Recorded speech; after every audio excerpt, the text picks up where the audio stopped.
안녕하세요. 김태훈의 현명한 투자자 방송 시작하겠습니다. 오늘은 네오이민텍에 대해서 다시 한번 방송을 해드리겠는데요. 지난 6월 달에 한번 이 회사에 대해서 설명을 드린 적이 있습니다. 그때 이제 최대주가 제넥신으로 이 회사가 한국 회사인 줄 알고 계신데, 이 회사는 미국 메릴랜드주에 본사가 있는 미국 회사입니다. 그 미국 회사를 한국 분이 창업하긴 했지만 이 제넥신이 인수를 하면서 우리 증시에 상장을 시킨 거죠. 상장 초기만 해도 명력 항암제에 대해서 경쟁력 있는 기술력을 갖고 있는 그런 회사로 알려졌지만, 상장 이후 지금까지 주가가 줄기차게 내려왔습니다. 그도 그럴 게 이 회사도 전형적인 R&D 기반의 회사이기 때문에 말 그대로 R&D 하는데 돈만 까먹고 있지, 실제로 그 결과로서 중간에 라이선스 아웃이나 이걸 통해서 그 연구의 진실성을 검증해내지 못했고, 또 아직까지 뭐 전임상 단계나 임상 1상도 뭐 1상이나 2상 들어가서 나오는 데이터 자체가 그렇게 좋지 않아서 결국은 임상 2상까지도 진출했던 그런 그 항암 신약 후보 물질들을 대부분 다 임상 2상이나 1상에서 포기를 했습니다. 요번에 한꺼번에 한 3가지 건에 대해서 임상을 중단한다고 공시를 할 정도로 지금 네오이민텍의 R&D는 거의 뭐 올스톱인 상태고요.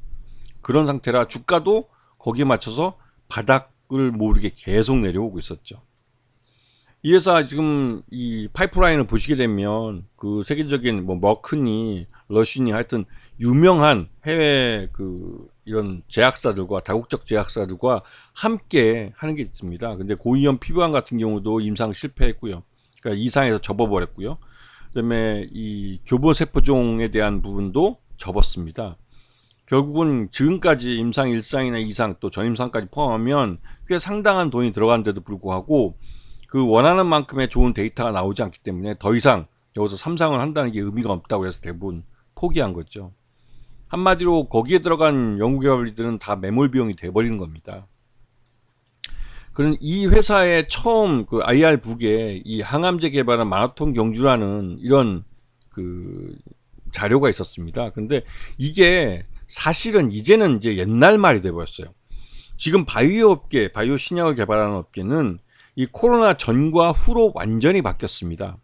코로나 전에는 단백질 신약이나, 그래서 말 그대로 지금 여기서 나오는 것처럼 뭐 20년 걸리는 연구개발 기간을 통해서 어떤 임상 3상 마지막 고비를 통과해서 신약이 개발되고 하는 그런 시기였다면, 코로나 이후에는 그 이 후보 물질을 찾는 서치 기간도 획기적으로 다 간축시켰는데, 이게 이제 인공지능을 통한 서치 기능이 있기 때문에 예전에는 뭐 몇 년 걸리고 한 10여 년 걸리는 기간이 단 몇 개월에 끝나버리는 겁니다. 그리고 그만큼 줄어든 만큼 전체적인 연구 개발 기간도 줄어들게 되고, 또 중간에 전임상이나 임상 1상, 임상 2상까지도 자금을 한꺼번에 많이 들어가면 그만큼 빠른 시간 내에 얻고 싶어하는 데이터를 얻을 수 있기 때문에 이 기간도 획기적으로 줄어들겠죠. 그래서 신약을 개발하는데 빠르면 2년이면 됩니다. 코로나 치료제는 실제로 2년 만에 치료제를 개발해냈으니까 뭐 할 말 다 했죠. 그런데도 불구하고 여전히 바이오 업계에서 바이오 연구 개발에 뭐 올해 뭐 10년, 20년이 걸린다 말하는 사람들이 있다면 그 박사 자체가 사기꾼입니다.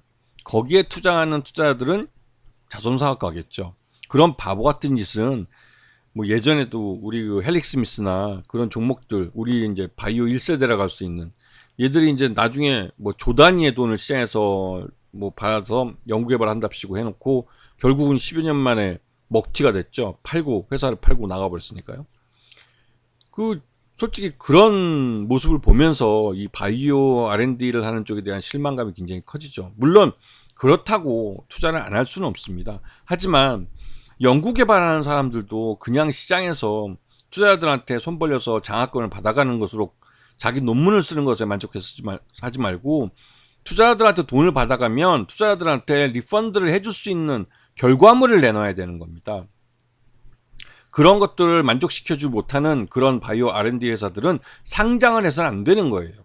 그 말뜻은 우리가 내는 세금으로 국가과제 같은 거를 뭐 수행하거나 그러면서 국가 과제비를 받든지 해야지, 시장을 통해서 시장 투자자들에게 손을 벌려서 뭐 조 단위의 돈을 받아가는 이런 그 한심한 짓거리를 해서는 안 된다는 거죠. 그거는 이제는 사기란 생각마저 듭니다. 자, 이 네오이메텍의 이 적자는 요번에도 반기가 또 적자가 나왔어요. 지금 같은 속도로 계속 이 손실을 보게 되면 내년 상반기 정도 되면 거의 현금이 고갈될 가능성이 큽니다. 지금 현재 한 700만 불 정도 현금이 남아있는 걸로 알고 있는데요. 지금 그러니까 7천만 불 정도, 7천만 불 정도 남아있는 걸로 아는데 이번 반기에만 1,300만 불이 뭐 날라갔으니까 이런 속도로 계속 하게 되면 말 그대로 금세 내년 상반기 중에 돈이 다 날라오고, 그래서 어쩔 수 없이 요번에 이 세 가지 임상을 진행하는 세 가지 물질에 대해서 임상 이상에서 대부분 다 포기해 버린 겁니다. 그 돈이 사회로 유출되는 걸 최대한 줄이려고. 왜? 외부에서 들어올 돈이 없는 상태죠. 그리고 이 회사의 최대주는 제넥신이라는 한국 기업인데 여기서 보유하고 있는 뭐 주식수가 거의 27.33% 정도밖에 안 되고, 향후에 증자하게 될 경우 이 주식수는 더 희석될 가능성이 큽니다.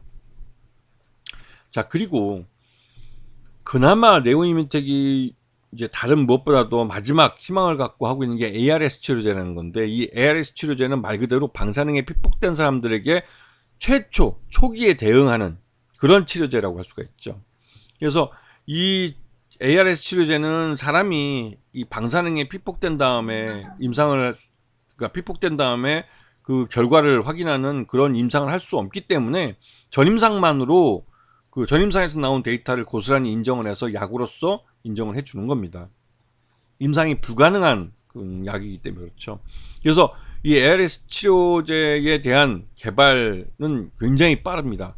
1차적으로 이제 설치류에 대한 실험을 하고 2차적으로 영장류에 대한 실험을 해서 거기서 이제 T세포가 이 방사능 오염으로 해서 파괴되는 게 줄어드는 걸 확인하면 바로 미 연방정부에서 납품을 받아주는 거죠.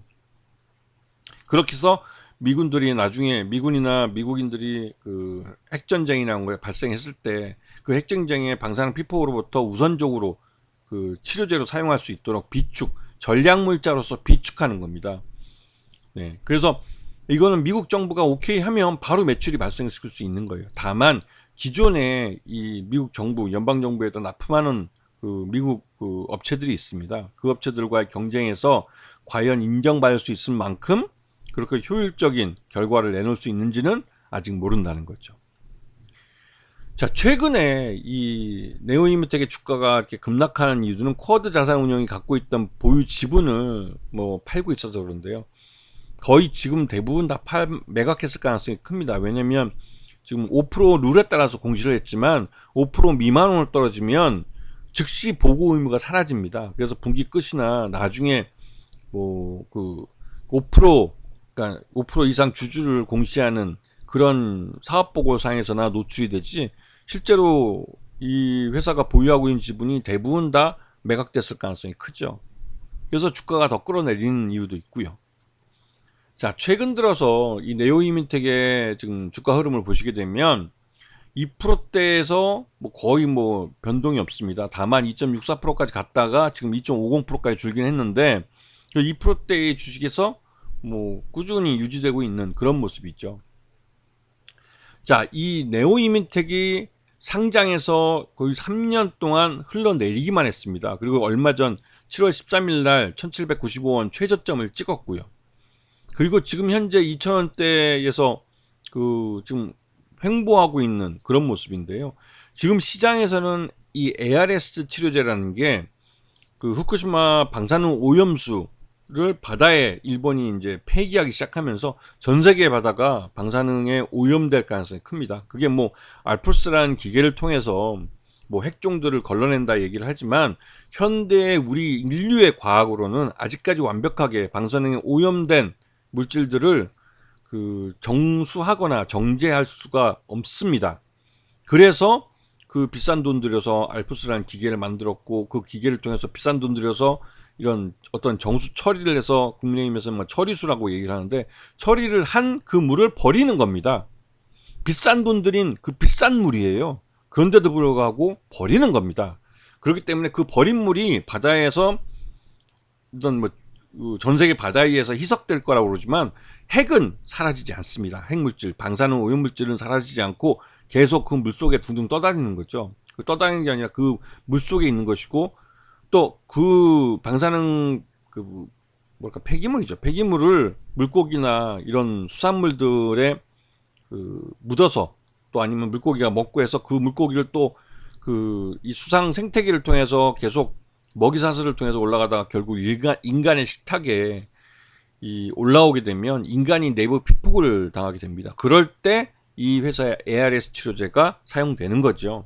그렇기 때문에 네오이문텍의 이 ARS 치료제에 대한 어떻게 보면 지금 몰빵하고 있는 건데요. 그게 이러한 시장 여건을 감안을 해서 우리 정부도 이 ARS 치료제에 대한 비축 가능성을 보고 하는 걸 수도 있습니다. 그래서 윤석열 정부가 ARS 치료제를 비축하겠다 하면 네오이문텍의 주가가 급등할 가능성이 크죠. 왜냐면 국산 어떻게 보면 미국 업체지만 국산이라고 부를 수 있는 이 ARS 치료제를 개발할 능력이 되는 회사는 실제적으로 지금 네오이문텍 밖에 없기 때문입니다.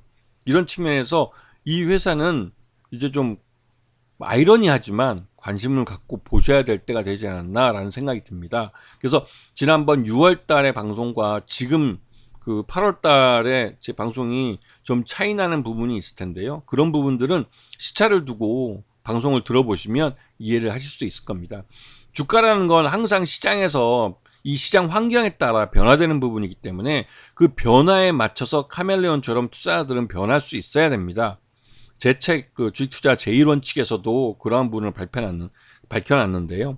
항상 시장에 제대로 잘 적응한 투자자들은 수익을 가져갈 수 있지만 시장에 대해서 자신만의 고집이나 또 아집 또 자신의 어떤 종교적 신념과 같은 이 투자에 대한 맹목적인 그런 일편당신의 그런 투자관을 갖고 계시면 낭패 보기 쉬운 게 증권 시장입니다. 왜? 시장은 항상 변합니다.